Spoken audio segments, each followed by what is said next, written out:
Hi, portfolio preparation. This is, well, let me get rid of that, sorry.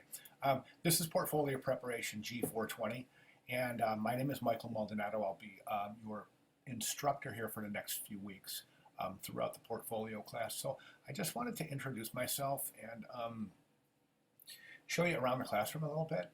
I'll be doing this every week just to, get you guys, make sure that you guys are looking at the right things and not missing any critical resources, etc. So my goal here is to get you guys all A's. So I'll be working hard to meet that goal. So hopefully you will too. Okay, so let me just okay.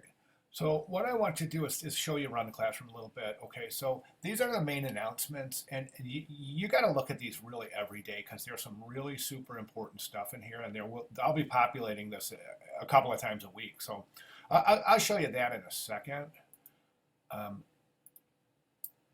But for now, I want to just take a look real quick into week one, talk a little bit about portfolio. What exactly is portfolio?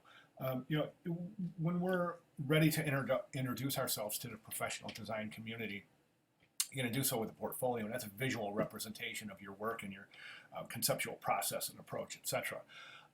So it's needless to say, it has to be an impeccable piece of work, zero mistakes. Typography has to be spot on. And I'm going to be reminding you guys throughout the weeks that, some things that need to be cleaned up, etc. Not to say that, even unless you've designed a portfolio before, it's a pretty basic process, but it's very, very, very detailed. So I'm going to guess that a lot of you have been, this will be your first time presenting a portfolio. So we'll make sure you get through this thing painlessly and come out with a really good product, okay? So, so look, these announcements are really important. And then let's just go real quick into academic expectations. The syllabus, of course, read that thing. Print it out if you need to. Academic expectations is where you guys sign off on that you read everything and that you understand what it says. Then over here, questions for let me just get that in your view a little bit there so you can see what's going on. I could even close this window down a little bit just so we have a little better view. Sorry about that, guys. So, okay, so over here, questions for the professor every week. Now, listen, guys, this is an open forum, though, so please, nothing personal in here. This is for questions. You guys can look in here and follow each other's questions and follow each other's posts. Please help each other out if you have the ability to. And look in on here every day. I do. What this isn't for, it's not for letting me know that your car broke and you're going to be late. Your assignment's late. Whatever. Don't let me know anything. Nothing personal in here. That's what email is for. Okay, so do not talk about grades in here or postponements or anything like that. Please, this is an open forum for the classroom. Your reading assignments are right here. Your portfolio starts right now is something that you should probably take a look at. And these are some things that, look into Behance and some other things. And one thing I wanted to come to this page to point your attention out to this right here. You're required to back up your work for this course, so you're not going to be able to access your work from this course once the course is over. So please be sure to save it. Once again, you will not be able to access your portfolio once the class is closed. So please do whatever you can to save everything in an expeditious and organized way. Okay. Okay, so week one we just have our basic welcome, and then you have this formula for creating a good portfolio, determining and defining your work. We're going to go over that in 1 second. That's also here in assignment 3. So, and then just read through this. Assignment 1. Here's what I want you to do. Assignment 1 is just personal and career goals. All right, so be basic here, but please be sure to make a difference to differentiate between your personal and your professional goals. They're two totally different things, and that's the way we must approach them for portfolio. Okay, then we go over here to assignment 2, and I want you to look at this. What do we have here? We have this as a sample of strengths. So we have this assignment is list your strengths and weaknesses. Why are we doing this? The reason we're doing this is because we need to be able to talk about our strengths comfortably and immediately. You shouldn't have to think about it when somebody asks you, or in a portfolio situation where you're required to write your strengths down. Um, you shouldn't have to think about these. These should come right off the top of your head. They should be memorized. You should have more than 10, but nonetheless. And then you should have 10 samples of weaknesses. And again, those are just as important as your strengths. So when you're writing your 10 strengths, I want you to do this. I want you to keep them design related. Okay? Same thing with your sample of weaknesses. Strengths are pretty straightforward. The weaknesses, we have a little twist here. What I want you to do with your weaknesses is when you list your weaknesses, I'm going to ask for 3 lists of 10, okay? You have your sample of 10 strengths. You have your sample of 10 weaknesses. Then what I want you to do is I want you to rewrite your weaknesses into strengths, okay? So how do you do that? I'll give you an example. Let's find a weakness here, and I'll show you how to transpose that into a strength, okay? I lack leadership skills. So that's your weakness. So you would word that as to turn it into a strength, or apparently a strength would be to say, I'm very good individually. I work outstanding alone. I also work outstanding in teams. However, I don't feel comfortable in a leadership position. Okay, so there you're giving 2 positive attributes about yourself while you're giving 1 negative.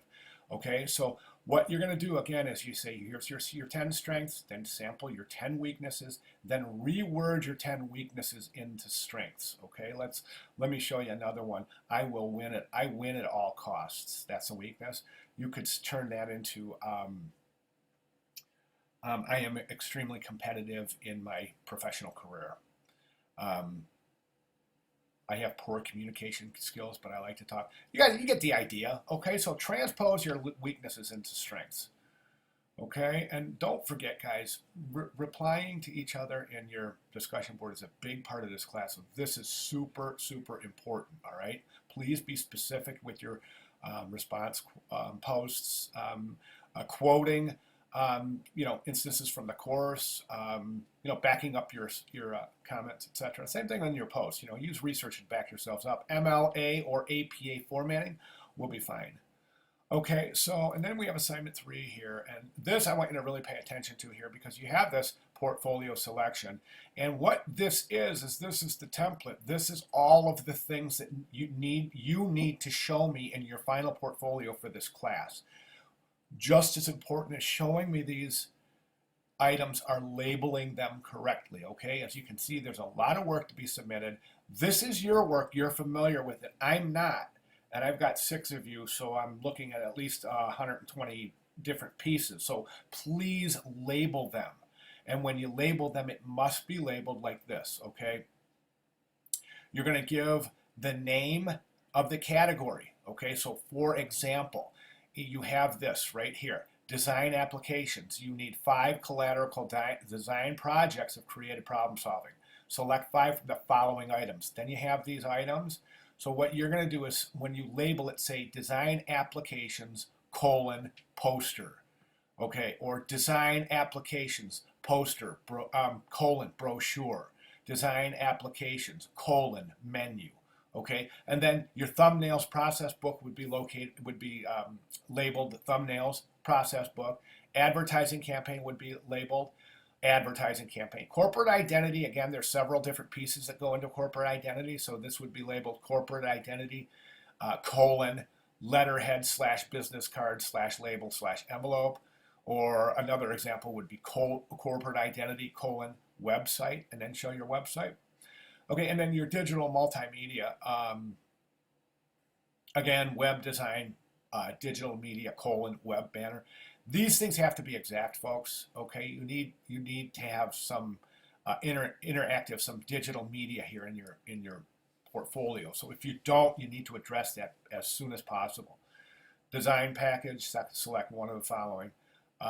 Publication, and if you notice, this list tells you all of the courses to pull your work from.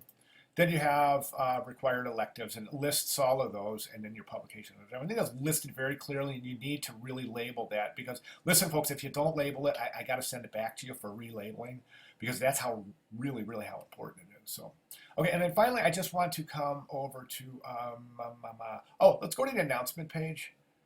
So let's go course home. And then I want to show you, like, this is what I put in here for this week. But anyways, what should my, it's a lecture basically for week one, but this is what should my portfolio look like. So here are some wonderful ideas and some really great written rationale to give you guys an idea. And this is a pretty long article, so spend a minute with it, but just get an idea of what, what you can do with your portfolio. A lot of different things. I think for this class, we might concentrate on a traditional book for portfolio, unless anybody has any other ideas. So, all right. So that's all I have for this welcome to week one. And if you guys need me at all, feel free to contact me. You can call me or email me or send a carrier pigeon or whatever is going to work best for you. I'm here and I'm available. So let me know. Okay. I will see you guys in the discussion board. Welcome to the class, and have an awesome week. Okay, guys? See you in the discussion board. Thank you.